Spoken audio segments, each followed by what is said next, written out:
I realized that in all my other videos, I never introduced myself. So, hello, I'm Emily. This is my channel. I read books.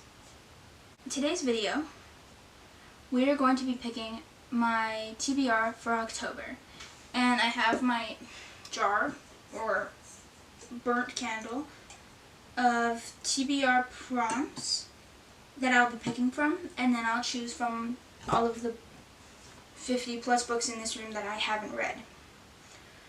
So to start off, I want to say that my goal for this year is to read 110 books.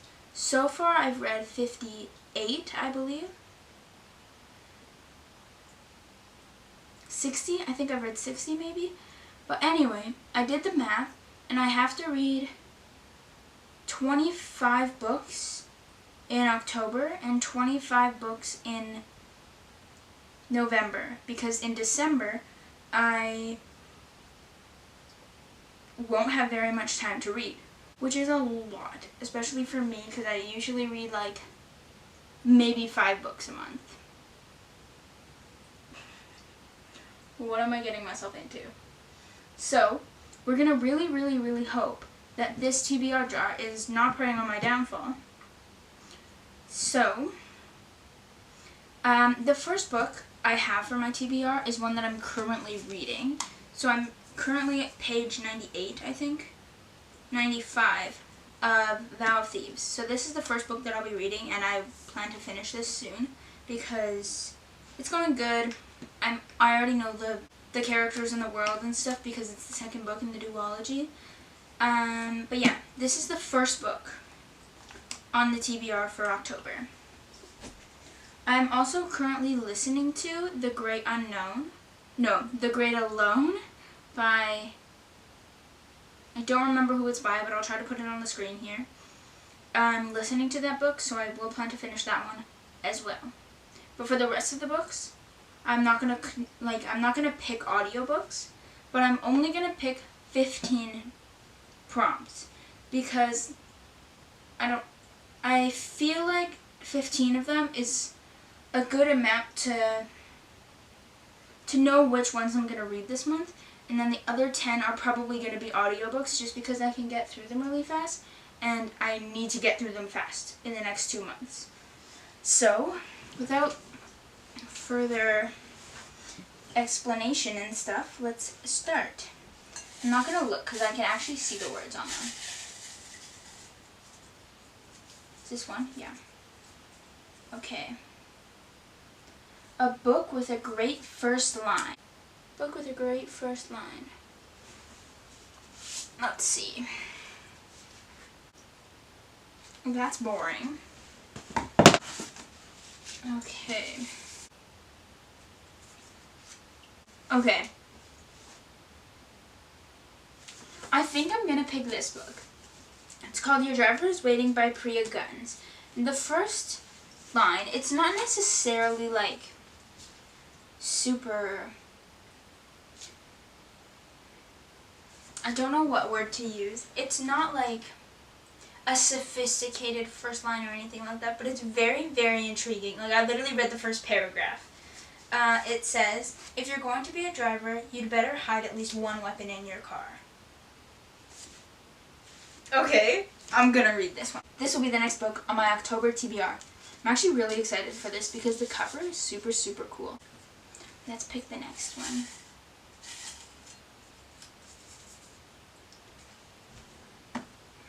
It says, a book with a summary on the back. Please tell me why so many books don't have summaries on the back anymore. Like, hello? Why? But not like a summary on the cover. It has to be on the back. Okay, this does not have a summary anywhere. Oh, yes, it does. But I don't really want to read that book. I actually think that most of the books that I have summaries on the back.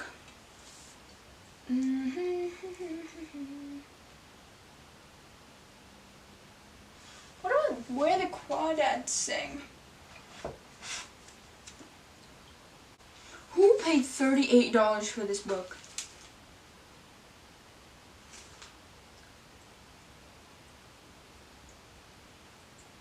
Oh, me. Anyway, the next book that I'm going to pick is Where the Crawdads Sing by Delia Owens. I think that's how you say it. It does, in fact, have a summary on the back. Should I read it to you? It says, "For years, rumors of the Marsh Girl have haunted Barkley Cove, a quiet town on the North Carolina coast. So in late 1969, when handsome Chase Andrews is found dead, the locals immediately suspect Kaya Clark, the so-called Marsh Girl. But Kaya is not what they say. Sensitive and intelligent, she has survived for years alone in the marsh that she calls home, finding friends in the gulls and lessons in the sand. Then the time comes when she yearns to be touched and loved. When two young men from town become intrigued by her wild beauty, Kaya opens herself to a new life, until the unthinkable happens." Pretty interesting. So that's the next book. I actually think that I'm going to pick 15 books on top of Vow of Thieves and the other one. Okay, so that's number 2. Let's pick the next one.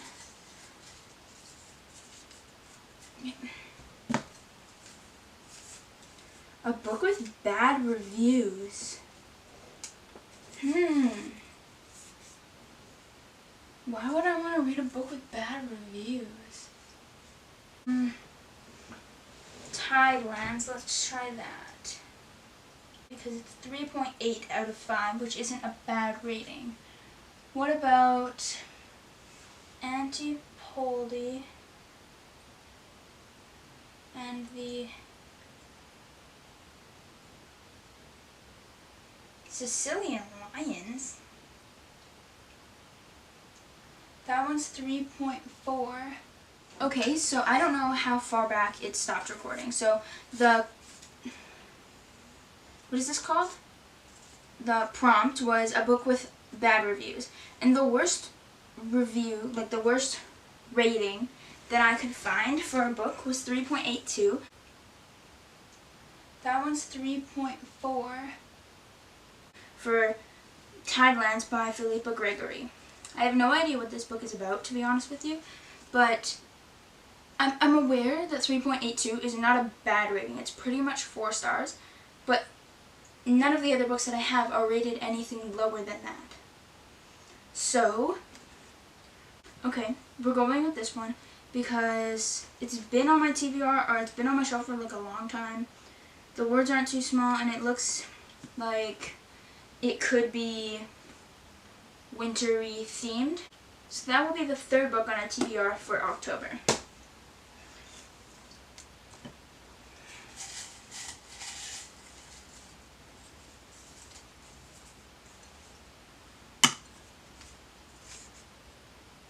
A book from your least favorite genre. My least favorite genre is probably romance, but I don't have any romance books that I haven't read. Like, I only own 5 romance books, and I've read them all. That's honestly, like, I don't even have a different genre that I dislike. I guess I can search what genre these books are. I guess Hitchhiker's Guide to the Galaxy is sci-fi and humor.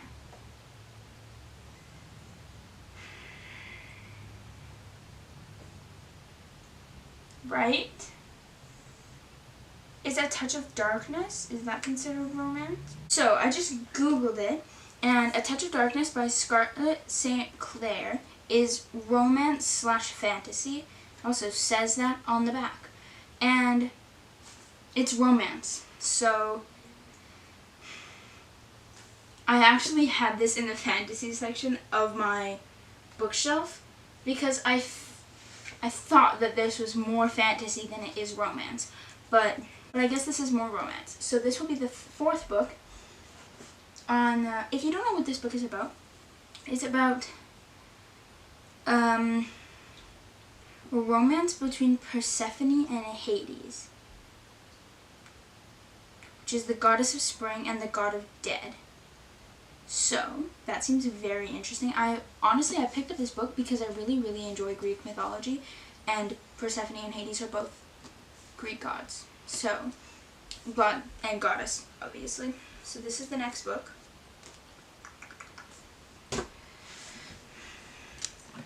We still have so many more to pick.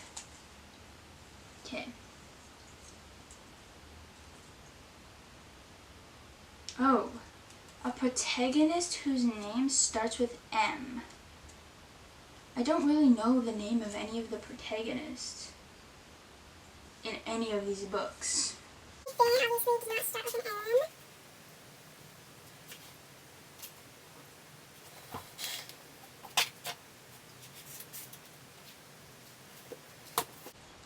We're gonna have to Google it. Beloved, Toni Morrison. What about Dr. Sleep?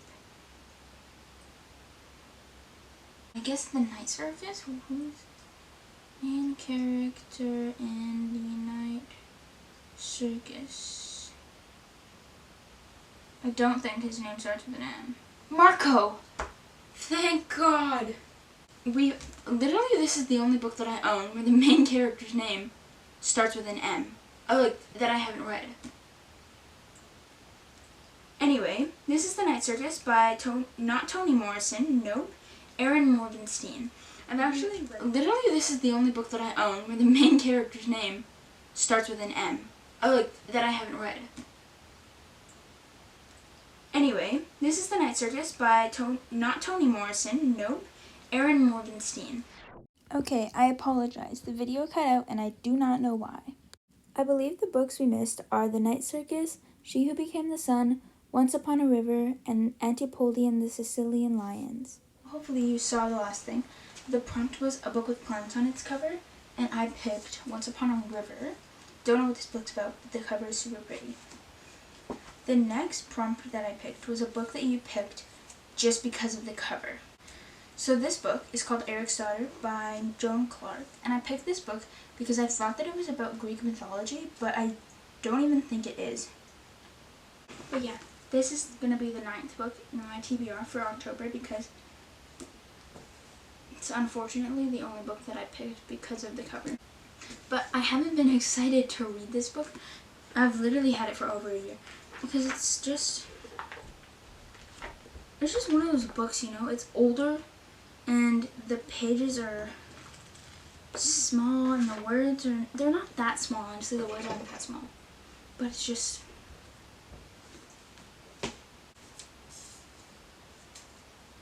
a book with a number in the title.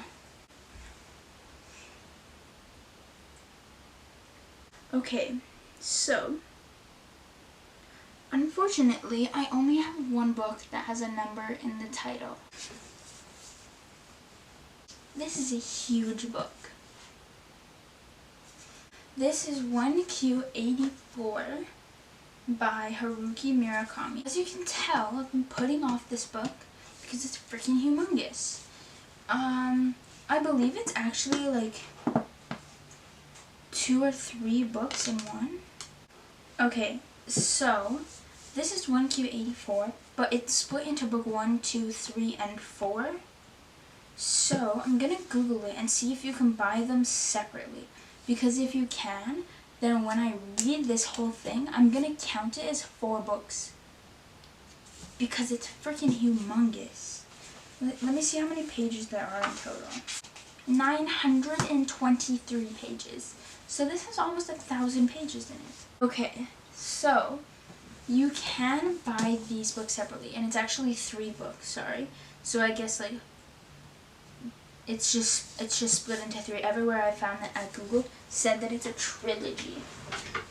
So when I'm reading this, I'm going to read it as if it's 3 books because I'm not trying to die this month. Like, as you can see, I don't know actually if you'll be able to see, but it even says here, book 2. So how long is the first book then? It's only 309 pages, the first book. It's just going to be super difficult to physically read this book, I think. Anyway, this is the next book. I'm just going to count it as 1 in this stack. But, yeah. 1, 2, 3, 4, 5, 6, 7, 8, 9. This is the 10th book, so we only have 5 more to go. A purple cover. I actually don't have a single purple cover. That's blue. So we're just gonna skip this one because none of the books that I own have a purple cover. A Touch of Darkness was the only one that has purple on it.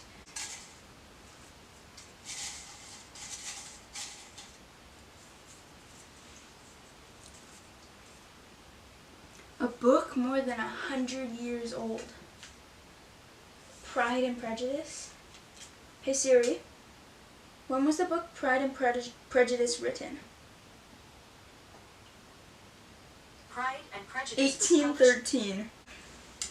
I listened to Pride and Prejudice about a year ago. And I would listen to it when I was like walking home from school, walking to the gym, things like that.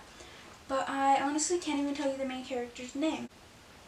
But the words are so small. Let's pick another one.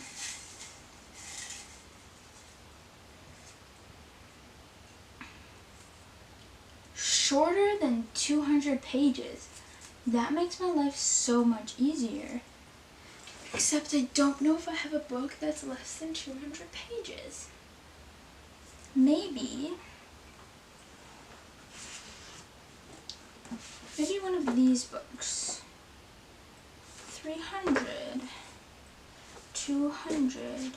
So the only book I have that's even close to being under 200 pages is The Hitchhiker's Guide to the Galaxy by Douglas Adams. It's 200 and... Oh, never mind.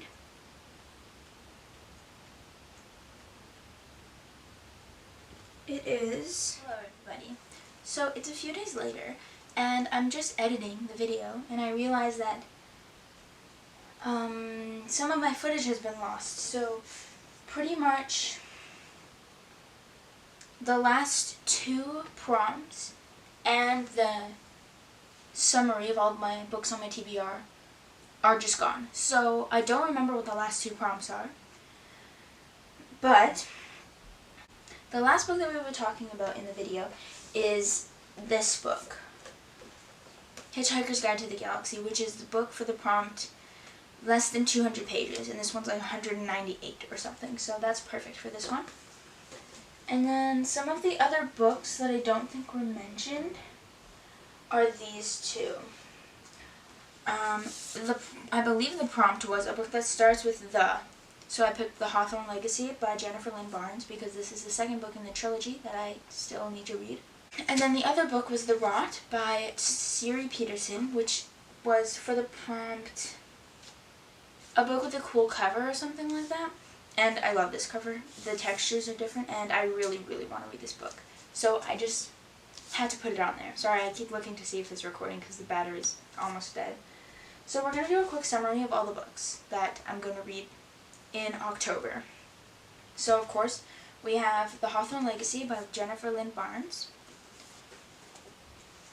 Pride and Prejudice by Jane Austen, which I'm not very thrilled about, Where the Crawdads Sing by Delia Owens, which I've actually already started reading, Tidelands by Philippa Gregory, A Touch of Darkness by Scarlett St. Clair, which I'm pretty excited about, even though it's a romance and I don't usually like romance books. The Night Circus by Erin Morgenstein, which I am so excited about because I've read it before and I know that it's amazing. Then we have She Who Became the Sun by Shelley Parker Chan. The Hitchhiker's Guide to the Galaxy by Douglas Adams. Your Driver is Waiting by Priya Guns. The Rot by Siri Peterson. The Parcel by Anoshi Irani. I don't know if I actually mentioned this book in the video. Oh, I think this was for the prompt, a book that you got at a second-hand store or something like that, and I got this book for $1 at the thrift store. So that was this one. Antipoldi and the Sicilian Lions, which I read the first 10 pages of, and they were not very good, so I'm not super excited about this book. We have Once Upon a River by Diane Setterfield, which looks super, super pretty. The cover is gorgeous. We have Eric's Daughter by Joan Clark, which is also a really nice cover, but the words in this book are so small. And then last but not least, definitely, we have 1Q84 by Haruki Murakami. This is technically 3 books, as I mentioned before. And I'm also currently reading Vow of Thieves. I think I mentioned at the beginning that I'm trying to read 25 books this month. And so far I've read 2. Or 1? 2, I think. And they're both audiobooks. So that's how it's going so far. So, I realized that the last clip that I just filmed talking about all these books is zoomed in and kind of blurry. So I really apologize for that. But, this is the end of the video. I hope you enjoyed, even though it was extremely chaotic. So yes, I hope you enjoyed, even though half the clips are missing. But, this is the hugest TBR I've ever had. Ever. Praying to get through it. I believe in myself. I think I can do it. But thank you for watching. If you have any book recommendations or video recommendations, please let me know in the comments because I want to hear them all. And see you in the next video. It's you.